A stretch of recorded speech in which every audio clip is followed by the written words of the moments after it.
1964లో నేను బాబూజీ చెంతకు చేరాను. గత 15-20 సంవత్సరాలుగా నీవు పడ్డ శ్రమ వల్లే గురువే నీ వద్దకు వచ్చాడు అని వారు అప్పుడు చెప్పినది అతి ముఖ్యమైన వాక్యం. గురువును మీరు వెతకలేరు.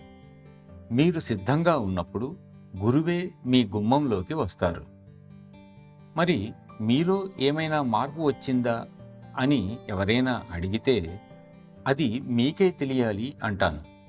ఎలాగంటే, పరుసవేదిని ఉపయోగించి రాయిని బంగారంగా మారిస్తే ఏమి జరిగిందో బంగారంగా మారిన ఆ రాయికి తెలియదు. అలాగే ఆధ్యాత్మిక జీవనంలోకి ప్రవేశించిన తరువాత మనలో కలిగిన మార్పును ఇతరులు గుర్తిస్తారు. అభ్యాసి తనంత తానుగా గమనించుకోలేడు.